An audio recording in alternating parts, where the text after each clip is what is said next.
22 जनवरी 2024 दोपहर के 12:20 पर अयोध्या में प्रधानमंत्री श्री नरेंद्र मोदी जी ने श्री रामलला जी की प्राण प्रतिष्ठा की। प्राण प्रतिष्ठा एक तरह का अनुष्ठान है जो हिंदू धर्म में किया जाता है। जब किसी मूर्ति की प्राण प्रतिष्ठा की जाती है तब कुछ मंत्रों द्वारा उस देवी या देवता को आमंत्रित किया जाता है कि वो उस मूर्ति में विराजमान हो और इसी समय पहली बार उस मूर्ति की आंखें खोली जाती है। ये भारत के लिए ऐतिहासिक दिन रहा। पिछले 500 सालों की तपस्या और इंतजार के बाद लोगों को उनका राम मंदिर मिल गया और पूरे भारत में मानो दिवाली मनाई गई। लेकिन क्यों करना पड़ा 500 सालों तक का इंतजार और क्या है इसके पीछे की कहानी, आइए जानते हैं इस दिलचस्प वीडियो में। वैसे अयोध्या इस शब्द का शाब्दिक अर्थ है जिसके साथ युद्ध करना असंभव हो, जिसे जीतना असंभव हो। लेकिन इतिहास हमें बताता है कि इस नगर को लेकर कई बार लड़ाइयां हो चुकी है, साजिशें हो चुकी है। बात 1500 ईस्वी की है। ये वो जमाना था जब हमारे पूर्वज इस धरती पर आबाद रहते थे। वो धरती जो भारतवर्ष प्राचीन काल में चंद्रगुप्त मौर्य, विक्रमादित्य और सम्राट अशोक जैसे महान योद्धाओं और राजाओं की भूमि थी। लेकिन मध्यकाल आते आते इस भारत के हिंदू राजा कमजोर और आपसी फूट के शिकार हो चुके थे। इसी मौके का फायदा उज्बेकिस्तान के एक लड़ाकू सरदार ने उठाया। नाम था जहीरुद्दीन मोहम्मद उर्फ बाबर। मुगलों ने भारत पर शासन किया क्योंकि उनका एक ही मकसद था, दूसरे धर्मों के लोगों का जबरन धर्म परिवर्तन करना और उनके धार्मिक स्थलों का इस्लामीकरण करना। मध्य एशिया में बाबर का साम्राज्य नहीं पनप सका क्योंकि वहां पर कई स्थानीय राजा और उनके ताकतवर साम्राज्य थे जो मुगलों का सामना करने के लिए तैयार थे। इसलिए उसकी नजर भारत पर पड़ी। उस समय भारत में सबसे अमीर और ताकतवर साम्राज्य था लोधी साम्राज्य। वो दिल्ली सल्तनत के राजा थे और उनका साम्राज्य उत्तर भारत के विशाल क्षेत्र को कवर करता था। लेकिन उस समय दिल्ली के सुल्तान कई लड़ाइयां हार रहे थे। बाबर ने सोचा कि अगर सुल्तान को युद्ध में हराया जाए तो भारत पर कब्जा किया जा सकता है। इसी बीच बाबर ने इब्राहिम लोदी पर हमला किया। लोदी और बाबर के बीच युद्ध का मुख्य कारण था राजनीतिक और युद्धनीतिक संघर्ष। इन दोनों के बीच 1526 में पानीपत में लड़ाई हुई। लोदी की सेना को बाबर ने हराकर दिल्ली का राज्य जीता और दिल्ली सल्तनत का अंत हुआ और इस तरह से मुगल साम्राज्य की भारत में नींव रखी गई। बाबर ने दिल्ली को अपनी राजधानी के रूप में नहीं रखा था, दिल्ली को बस एक आक्रमण के लिए जीता था और बाद में उन्होंने अपनी राजधानी को आगरा में स्थलांतरित किया। हिंदू राजाओं को मुगलों के आने से कई कारणों से कमजोर होना पड़ा। इसका प्रमुख कारण यह था धर्मांतर का दबाव और आर्थिक कमजोरी, क्योंकि मुगलों की शासन व्यवस्था बहुत ही मजबूत थी। इसमें सम्राट को न्याय और कायदे कानून बनाने का सर्वोच्च अधिकार था। मुगलों के शासनकाल में शिक्षा को भी बहुत महत्व दिया गया। मुगल साम्राज्य ने अपनी शक्ति का प्रदर्शन किया और अपनी संस्कृति और शासन का साम्राज्य खड़ा किया, जिससे हिंदू राजाओं की स्थिति और भी कमजोर हो गई। इसके अलावा हिंदू राजाओं के पास नई युद्ध नीति और तकनीकी कमी भी थी जो उन्हें मुगल साम्राज्य के प्रति हमेशा डर बनाए रखती थी। 1526 में मुगल सल्तनत अपने चरम पर थी। बाबर ने दिल्ली के बाद अपनी राजधानी आगरा को बनाया। बाबर ने आगरा को अपनी राजधानी चुना क्योंकि वह यमुना नदी के किनारे स्थित एक विशाल शहर था जो गठबंधन करने के लिए राजनीतिक रूप से फायदेमंद था। साथ ही आगरा सांस्कृतिक केंद्र के रूप में भी उपयुक्त था। इसके पास अच्छे प्राकृतिक संसाधन और व्यापारिक महत्व था। इसी वजह से आगरा को बाबर ने अपनी राजधानी बनाने के लिए एक आदर्श शहर माना। बाबर ने इसके साथ ही भारत में मुगल वंश की स्थापना की और यहाँ बड़े पैमाने पर मस्जिदों का निर्माण शुरू किया। बाबर ने भारत में सबसे पहली मस्जिद पानीपत हरियाणा में बनाई। लड़ाई में सुल्तान इब्राहिम लोदी पर अपनी जीत के बाद बाबर ने 1527 में काबुली बाग मस्जिद का निर्माण किया। इस मस्जिद का नाम बाबर ने अपनी पत्नी काबुली बेगम के नाम पर रखा था। इसे 1526 में बाबर ने अपने विजय उत्सव के दौरान बनवाया था। यह मस्जिद भारत में मुगल शासन की पहली मस्जिद थी। मुगलों को आए हुए 2 साल ही गुजरे थे तब उनकी नजर अयोध्या पर गई। बाबर को इस बात का पता चला कि वहां पर हिंदुओं का एक प्रमुख धार्मिक स्थल है। तब बाबर ने अपने सेनापति मीर बाकी को हिंदुओं के इस मंदिर को तोड़ने का फरमान दिया। 1528 में मीर बाकी ने अपनी सेना के साथ उस मंदिर पर हमला किया और उस मंदिर को तोड़ दिया जहां हिंदू सदियों से पूजा करते थे। मुगलों का इस मंदिर को तोड़ने का मुख्य कारण यह था कि उनको अपने साम्राज्य का विस्तार करना था और उन्होंने अपने धर्मांतर को साबित करने के लिए हिंदू मंदिरों को ध्वस्त करने का फैसला किया। अयोध्या के मंदिर को गिराकर वहां पर एक मस्जिद बनाने के मकसद से ही यह हमला किया था। अयोध्या में मंदिर गिराने के बाद मस्जिद के निर्माण के लिए उन्होंने स्थानीय कामगारों और शिल्पकारों की मदद ली जो इस मस्जिद का निर्माण कार्य कर सकते थे। बाबरी मस्जिद का निर्माण भारतीय मुगल स्थापत्य कला का एक उत्कृष्ट उदाहरण था। इसे मुगल शैली में बनाया गया था, जो प्राचीन इस्लामी स्थापत्य कला की परंपराओं को संजोए रखती थी। इस मस्जिद का निर्माण 1528 में पूरा हुआ था। मगर सवाल ये उठता है कि बाबर ने अयोध्या को ही क्यों चुना। बाबर ने अयोध्या में मस्जिद बनाई क्योंकि उस समय राजनीतिक, सामाजिक और धार्मिक संघर्ष चल रहा था। मस्जिद को बनवाने के लिए बाबर ने ऐसी जगह चुनी जिसे हिंदू अपने आराध्य भगवान श्री राम जी का जन्म स्थान मानते थे और वो उनके लिए आस्था का प्रमुख केंद्र था। मस्जिद का निर्माण उनके साम्राज्य और धर्म के प्रचार के लिए बहुत जरूरी था, इसलिए मीर बाकी ने उस मंदिर को गिराकर वहां पर एक मस्जिद बनाई और उस मस्जिद का नाम अपने सम्राट बाबर के नाम पर रखा गया, यानी कि बाबरी मस्जिद। यह मस्जिद बनने के बाद भारत में मुगल साम्राज्य का एक प्रमुख स्थल बन गई। बाबर ने उस जगह पर मंदिर तोड़कर मस्जिद बनवाई, ये तो ठीक है, लेकिन क्या वहां पहले राम मंदिर ही था? इसके बारे में हम वीडियो में आगे देखेंगे। हिंदुओं ने इस बात से बहुत ही अपमान, दुख और गुस्सा महसूस किया। वो चाहते थे कि राम मंदिर फिर से बनाया जाए, लेकिन ये आसान नहीं था। 15वीं सदी में मुगल साम्राज्य बहुत ही ताकतवर था। उस समय राजनीतिक संवाद आमतौर पर ताकतवर और प्रभावशाली तरीके से ही संभव था। आम लोगों की कोई नहीं सुनता था। लेकिन लोगों का राम मंदिर फिर से बने तो बने कैसे? रामनवमियां गुजर गई, कई दिवाली आकर चली गई, लेकिन अयोध्या कभी रोशन नहीं हुई। 200-250 साल गुजर गए। हिंदुओं ने राम मंदिर की इच्छाओं को गीतों और लोक कथाओं में जीवित रखा। फिर धीरे धीरे समय ने करवट ली और 1857 आते आते मुगलों का सूरज डूब चुका था। हिंदुस्तानी सरजमीन पर यूरोप से आए हुए अंग्रेजों की हुकूमत थी। 1857 के विद्रोह के समय अयोध्या में कुछ घटनाएं हुई। अयोध्या में रहने वाले साधु संतों ने बाबरी मस्जिद के बाहरी हिस्से पर कब्जा किया और वहां पर एक चबूतरा बनाया और भजन पूजा शुरू कर दी। इसका मस्जिद में आने वाले नमाजियों से टकराव होने लगा। बाबरी मस्जिद के एक कर्मचारी मौलवी मोहम्मद असगर ने 30 नवंबर 1858 को एक लिखित शिकायत की। उस शिकायत में उन्होंने कहा कि हिंदू साधुओं ने मस्जिद से सटाकर एक चबूतरा बना दिया है और मस्जिद की दीवारों पर राम राम लिख दिया है। 1859 में यह मामला अंग्रेजों के पास चला गया और अंग्रेजों ने झगड़े वाली इस जगह को 2 हिस्सों में बांटा। मुसलमानों को मस्जिद के अंदर का हिस्सा दिया, वही हिंदुओं को बाहर चबूतरे के पास पूजा करने की इजाजत दी। लेकिन ये इंतजाम ज्यादा दिन नहीं चल सका। 1885 में महत रघुवर दास ने रामलला का पहला मुकदमा अंग्रेजी कचहरी में दाखिल किया। अपने अर्जी में उन्होंने 17 बाई 21 फीट लंबे चौड़े चबूतरे को राम जन्मस्थान बताया और वहीं पर मंदिर बनाने की अनुमति मांगी। उन्होंने दलील दी कि मंदिर जरूरी है ताकि पुजारी और भगवान दोनों धूप, सर्दी और बारिश से बच सके।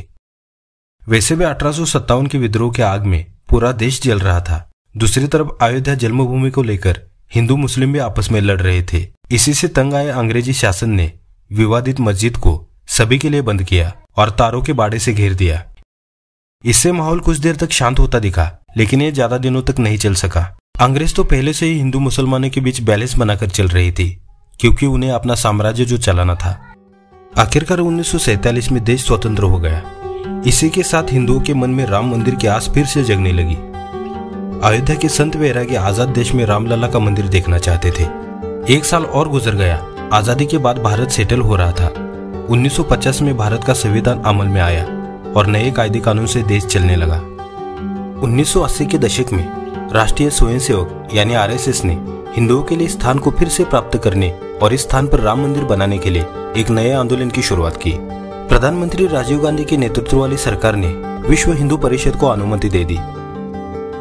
विश्व हिंदू परिषद ने जय श्री राम लिखी ईंटें और धन इकट्ठा करना शुरू कर दिया। 6 दिसंबर 1992 को विश्व हिंदू परिषद और भारतीय जनता पार्टी ने इस स्थान पर 1.5 लाख लोगों को शामिल करते हुए एक रैली का आयोजन किया। उस रैली के प्रमुख नेता श्री लालकृष्ण आडवाणी जी थे। लोग इस रैली को राम मंदिर बनाने के लिए आंदोलन का हिस्सा मान रहे थे, लेकिन भीड़ से उत्पन्न हुई भावनाओं और विवादों ने लोगों को उत्तेजित कर दिया और ये रैली हिंसक हो गई। भीड़ ने सुरक्षा बलों पर हमला कर दिया। इसके बाद लाखों की संख्या में कार सेवकों ने अयोध्या में पहुंचकर बाबरी मस्जिद को गिरा दिया। कार सेवक वो लोग होते हैं जो किसी भी धार्मिक कार्य के लिए निःशुल्क अपनी सेवाएं देते हैं। गुस्से से भरी भीड़ ने तकरीबन 5 घंटे में मस्जिद के ढांचे को तोड़ दिया। यह घटना भारतीय इतिहास के महत्वपूर्ण घटना के रूप में आज भी जानी जाती है। बाबरी मस्जिद को गिराने के बाद हिंदू और मुस्लिम समुदाय के बीच कई महीने तक सांप्रदायिक दंगे होते रहे। इसमें कई बेगुनाह लोग मारे गए, जिसके चलते सिर्फ मुंबई में 2000 लोगों की मृत्यु हो गई और पूरे भारतीय उपमहाद्वीपों में दंगे भड़क उठे। मस्जिद को गिराने के एक दिन बाद 7 दिसंबर 1992 को न्यूयॉर्क टाइम्स ने बताया कि पूरे पाकिस्तान में 30 से ज्यादा हिंदू मंदिरों पर हमले किए गए।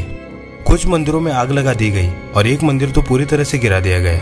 बांग्लादेश में भी हिंदू मंदिरों पर हमले किए गए। 1992 के दिसंबर में बाबरी मस्जिद की तोड़फोड़ की घटना के बाद इस मामले की सुप्रीम कोर्ट ने जांच करने के लिए एक स्वतंत्र जांच कमेटी का गठन किया। राम जन्मभूमि बाबरी मस्जिद विवाद मामले में अनेक पिटीशन फाइल किए गए। इसमें एक पिटीशन जिसमें अयोध्या के राम जन्मभूमि पर मंदिर बनाने की मांग थी।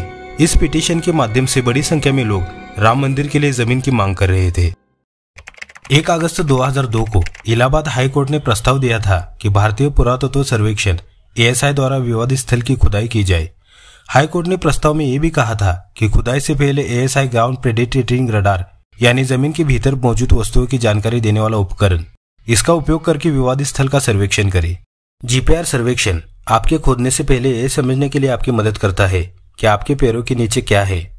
यह जमीन में घुसने वाले रडार तकनीक का उपयोग करके काम करता है।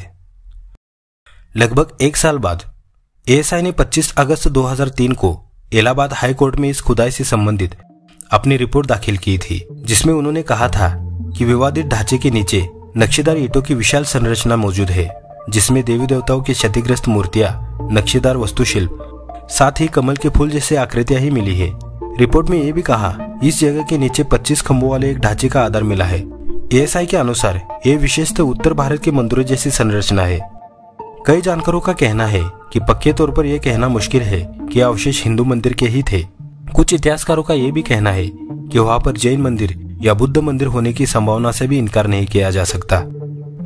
ASI की 2019 की रिपोर्ट में यह कहा गया था कि अयोध्या में खुदाई में 13वीं शताब्दी ईसा पूर्व तक के अवशेष मिले हैं। इसमें कुषाण शुंगकाल से लेकर गुप्त और प्रारंभिक मध्य युग तक के अवशेष मिले हैं। इस खुदाई में मंदिर से जुड़ी हुई करीब 216 से ज्यादा टेराकोटा मूर्तियां मिली थी, जो अलग अलग देवी देवताओं की थी। रिपोर्ट के मुताबिक गोलाकार मंदिर 7वीं से 10वीं शताब्दी के बीच का माना गया। भारतीय पुरातत्व सर्वेक्षण की रिपोर्ट के अनुसार बाबरी मस्जिद खाली जमीन पर नहीं बनाई गई थी और मस्जिद के निर्माण से पहले वहां पर मंदिर जैसी संरचना होने के प्रमाण भी मिलते हैं। इस ऐतिहासिक फैसले से 15 दिन पहले तक अयोध्या में हिंसा रोकने के लिए प्रतिबंध लगाए गए थे। पूरे भारत में सुरक्षा व्यवस्था बढ़ा दी गई। अयोध्या में हजारों सैनिक बल और पुलिस टुकड़ों को तैनात किया गया था और CCTV कैमरा और ड्रोन से क्षेत्र की निगरानी की गई। उत्तर प्रदेश और राजस्थान में कई स्थानों पर इंटरनेट सेवाएं बंद कर दी गई। धारा 144 पूरे उत्तर प्रदेश राज्य में लागू की गई।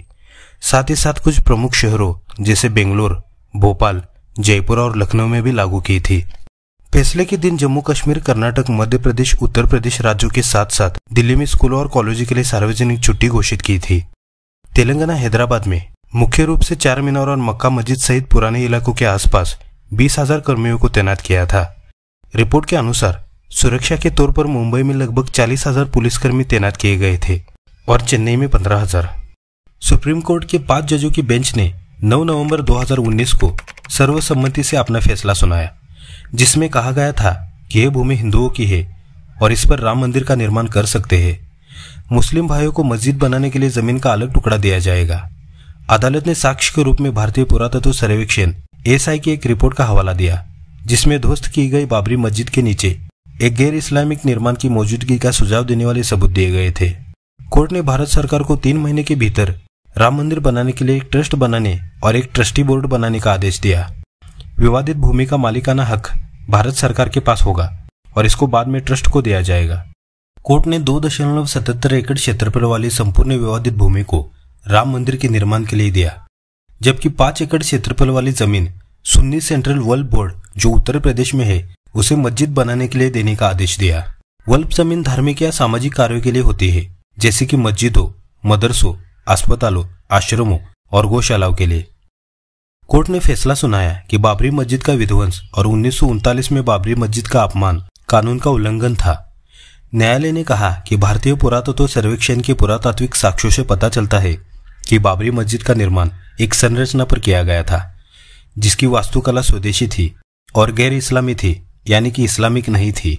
सुप्रीम कोर्ट ने अयोध्या मामले में अपने 1045 पेज के फैसले में यह कहा कि किसी मौजूदा इमारत के नीचे किसी प्राचीन धार्मिक संरचना के खंडर होना इसका मतलब ये नहीं है कि उस संरचना को तोड़कर नया निर्माण किया हो। कोर्ट ने एएसआई की रिपोर्ट के आधार पर यह भी कहा कि मस्जिद खाली जमीन पर नहीं बनाई गई थी और मंदिर तोड़कर मस्जिद बनाने की भी पुख्ता जानकारी नहीं है। इस ऐतिहासिक फैसले के बाद पूरे देश में उत्सव मनाए गए। इसके बाद ना भूतो ना भविष्य, क्योंकि एक ऐसा मंदिर बनाना था जिसकी पूरी दुनिया में चर्चा हो। श्री राम जन्मभूमि तीर्थ क्षेत्र ने मार्च 2020 में ही श्री राम मंदिर के निर्माण का पहला चरण शुरू किया। हालांकि तब भारत में कोविड-19 महामारी के लॉकडाउन चल रहे थे। इसके निर्माण की तैयारी में विश्व हिंदू परिषद ने एक विजय महामंत्र जाप अनुष्ठान का आयोजन किया, जिसमें 6 अप्रैल 2020 को विजय महामंत्र श्री राम जय जय राम जाप करने के लिए अलग अलग स्थानों पर लोग एकत्रित हुए। यह मंदिर के निर्माण में किसी भी तरह की कोई बाधा न आए, ये सुनिश्चित करने के लिए किया गया था। L&T लार्सन एंड टूब्रो, इस कंपनी ने मंदिर के डिजाइन और निर्माण की निःशुल्क देखरेख करने की पेशकश की और वही इस परियोजना के ठेकेदार भी है। मंदिर का निर्माण 3 दिवसीय वैदिक अनुष्ठानों को आधारशिला के समारोह से पहले आयोजित किया गया। भारत भर में कई धार्मिक स्थानों से मिट्टी और पवित्र पानी लाया गया। प्रधानमंत्री नरेंद्र मोदी द्वारा आधारशिला के रूप में 40 किलो चांदी की ईंट की स्थापना की गई। अयोध्या के इस मंदिर के मुख्य आर्किटेक्ट चंद्रकांत बी सोमपुरा है। उन्होंने मंदिर का नक्शा और डिजाइन बनाया है। इस मंदिर का निर्माण भव्य और प्राचीन भारतीय स्थापत्य कला के तत्वों को ध्यान में रखकर किया है। रामलला जी के मूर्तिकार अरुण योगीराज, गणेश भट्ट और सत्यनारायण पांडे। मूर्तिकार अरुण योगीराज ने यह मूर्ति एक ही पत्थर से बनाई है। इसे बनाने में उनकी 5 पीढ़ियों का अनुभव शामिल है। इससे पहले उन्होंने नई दिल्ली में सुभाष चंद्र बोस की 30 फुट ऊंची मूर्ति बनाई और केदारनाथ में आदि शंकराचार्य की 12 फुट ऊंची मूर्ति बनाई थी। जन्मभूमि का कुल क्षेत्रफल 70 एकड़, उसमें 70% हरित क्षेत्र यानी पेड़ पौधों के लिए आरक्षित जगह। इसमें मंदिर का क्षेत्रफल 2.77 एकड़। अगर बात करें प्रभु श्री राम जी की मूर्ति की, तो इसे एक खास पत्थर से बनाया गया है। इस पत्थर का नाम कृष्णशिला है और इस पत्थर का रंग काला होता है। कृष्णशिला पत्थर को भगवान विष्णु के समान काला रंग होने की वजह से यह नाम दिया गया है। यह पत्थर कर्नाटक के एचडी कोटे और मैसूर जिले में पाया जाता है। इस पत्थर की उम्र हजारों साल मानी जाती है। रामलला की मूर्ति 51 इंच ऊंची और 200 किलो वजनी है। राम मंदिर को बनाने में राजस्थान के मशहूर मकराना पत्थर का इस्तेमाल किया गया है। आगरा के ताजमहल, मशहूर बिरला मंदिर और विक्टोरिया महल को बनाने के लिए भी मकराना पत्थरों का इस्तेमाल किया गया था। यह भव्य मंदिर परंपरागत नगर शैली में बनाया गया है। मंदिर की लंबाई 380 फीट, चौड़ाई 250 फीट और ऊंचाई 161 फीट है। मंदिर 3 मंजिला है और प्रत्येक मंजिल की ऊंचाई 20 फीट है। मंदिर में कुल 392 खंबे और 44 द्वार है, लेकिन प्रवेश सिर्फ मुख्य द्वार से ही होगा। यह 3 मंजिला मंदिर भूकंपरोधी संरचना है। राम मंदिर के निर्माण में उपयोग किए जाने वाले कुछ प्रमुख सामग्रियां: गुलाबी बलुआ पत्थर, ग्रेनाइट पत्थर, शिलाग्राम शिला, तांबे की प्लेटें, सोना और अष्टधातु, सागवान की लकड़ियां, स्टील के बिना उच्च ग्रेड रोल्ड कॉम्पैक्टेड कंक्रीट। एक पारंपरिक कंक्रीट के समान ही होता है, सीमेंट, पानी, बजरी, लेकिन पारंपरिक कंक्रीट के विपरीत ये एक सूखा मिश्रण होता है और इतना कठोर होता है कि वाइब्रेटर रोलर्स द्वारा कंप्रेस किया जाता है। 14 मीटर मोटे इस कंक्रीट को परतदार बनाकर कृत्रिम पत्थर का आकार दिया गया है। मंदिर की नींव की डिजाइन में कर्नाटक और तेलंगाना की ग्रेनाइट पत्थर और बंसी, पहाड़पुर, भरतपुर, राजस्थान, वहां के गुलाबी बलुआ पत्थर का उपयोग किया है। इसके दरवाजे सागवान की लकड़ी से बने हैं और उन पर सोने की परत चढ़ाई गई है। मंदिर की अंदाजन आयु 2500 वर्ष है। मंदिर की घंटा अष्टधातु इनसे बनाई गई है। घंटे का वजन 2100 किलोग्राम है और घंटी की आवाज 15 किलोमीटर दूर तक सुनाई देती है। इस मंदिर में 5 मंडप है: नृत्य मंडप, रंग मंडप, सभा मंडप, प्रार्थना मंडप और कीर्तन मंडप। राम मंदिर हाल के वर्षों में भारत की सबसे महंगी धार्मिक परियोजनाओं में से एक है, जिसकी अनुमानित लागत 1800 करोड़ रुपए है, यानी 217 मिलियन के करीब। इकोनॉमिक्स टाइम्स के अनुसार श्री राम जन्मभूमि तीर्थ क्षेत्र ट्रस्ट, जिसे केंद्र सरकार द्वारा फरवरी 2020 में राम मंदिर के निर्माण और रखरखाव को संभालने के लिए बनाया गया था, उनको दान में 3500 करोड़ रुपए मिले हैं, जबकि मंदिर बनाने में दान में से 50% का ही इस्तेमाल हुआ है। ट्रस्ट बचे हुए पैसे का इस्तेमाल रखरखाव और अन्य कार्यक्रमों के लिए करेगा, जैसे कि 70 दिवसीय राम उत्सव के लिए ट्रस्ट ने 100 करोड़ रुपए खर्च किए थे, जो 14 जनवरी को शुरू हुआ और 24 मार्च तक चला। भगवान राम के आभूषण बनाने में 15 किलो सोना और करीब 18,000 हीरे और पन्ने का इस्तेमाल किया गया है। राम मंदिर के 14 स्वर्ण जरी दरवाजों के लिए 101 किलो सोना दान किया गया है। ये ट्रस्ट को दिया गया अब तक का सबसे बड़ा दान है। दिलीप कुमार वी लाखी ये सूरत में हीरे के व्यापारियों में से एक है। लाखी परिवार ने मंदिर के लिए 101 किलोग्राम सोने का दान दिया है। अयोध्या के राम मंदिर की जमीन का मालिकाना हक श्री राम जन्मभूमि तीर्थ क्षेत्र ट्रस्ट के पास है। अयोध्या विकास प्राधिकरण एडीए के आंकड़ों से पता चलता है कि यूपी सरकार अयोध्या के सौंदर्यीकरण अभियान में 187 परियोजना चला रही है। इसमें एक नया हवाई अड्डा, एक पुनर्विकसित रेलवे स्टेशन, बहुस्तरीय कार पार्किंग सुविधाएं, ई बसेस, यहां तक कि नए लग्जरी होटल भी शामिल है। अयोध्या में स्थित यह भव्य मंदिर भारतीयों की धार्मिक आस्था का प्रतीक होने के साथ साथ एक अद्भुत वास्तुशिल्प निर्माण भी है। भारत की आध्यात्मिक विरासत और भगवान राम के रूप में यह मंदिर अयोध्या को भारत की आध्यात्मिक राजधानी बनाने में अहम भूमिका निभाएगा। तो दोस्तों, ये थी राम जन्मभूमि की पूरी कहानी। वीडियो अच्छा लगा हो तो अपने दोस्तों के साथ शेयर करें और चैनल पर नए हो तो सब्सक्राइब कर बेल आइकन को जरूर प्रेस करना। जय हिंद, थैंक्स फॉर वॉचिंग।